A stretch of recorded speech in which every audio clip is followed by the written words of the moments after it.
Deputy editor Shivendra Singh Parmar की report. अब range IG और पुलिस अधीक्षक नहीं कर सकेंगे तबादले प्रतिबंधित होने की अवधि में नहीं कर सकेंगे तबादलों पर प्रतिबंध की समय सीमा में तबादलों पर डीजीपी युवा साहू ने रोक लगाई है।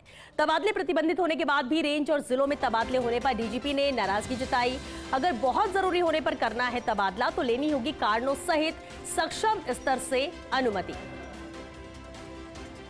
तो बेहद अहम खबर, अब रेंज आईजी और पुलिस अधीक्षक नहीं कर सकेंगे तबादले प्रतिबंधित होने की अवधि में ये तबादले नहीं किए जा सकेंगे। डिप्टी एडिटर शिवेंद्र सिंह परमार हमारे साथ जुड़ चुके हैं। शिवेंद्र, इस पर पूरी अपडेट चाहेंगे।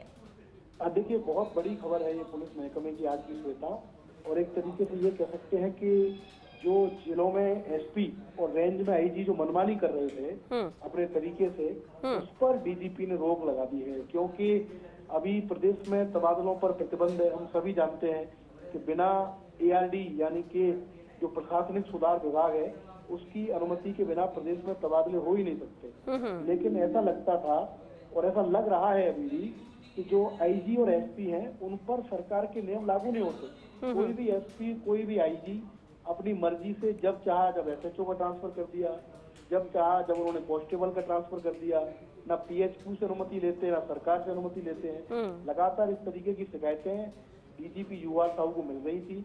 उन्होंने बहुत गंभीरता से इस पूरे प्रकरण को लिया है और उन्होंने जो सर्कुलर जारी किया है आज सभी एसपी और आईजी को, तो एक तो उन्होंने श्वेता नाराजगी जताई है कि जब तबादलों पर प्रतिबंध है तो आप क्यों तबादले कर रहे हैं, और ये रोज का काम है। शायद ही ऐसा कोई दिन बाकी निकलता हो श्वेता जब किसी जिले में या रेंज में कोई एसपी या आईजी तबादले के आदेश नहीं निकालता हो। और ये भी सही है कि जो रुतबा है एसपी और आईजी का वो इन तबादलों से ही है। इसीलिए रुतबे में रहते हैं एसपी और आईजी के, जब चाहे जब वो ट्रांसफर की लिस्ट निकाल देते हैं, बावजूद इसके कि प्रदेश में तबादलों पर प्रतिबंध लगा हुआ है। तो डीजीपी ने इस तरीके के तबादलों पर रोक लगा दी है और उन्होंने स्पष्ट निर्देश दिए हैं श्वेता कि अगर बहुत जरूरी है, मान लीजिए बहुत अर्जेंसी है कि कोई ट्रांसफर करना ही है, तो आप पूरा पहले कारण बताइए, उसके बाद सक्षम स्तर से, यानी कि एक तरीके से आपको या तो अनुमति लेनी होगी एडीजी कार्मिक से और या आपको अनुमति लेनी होगी डीजीपी से।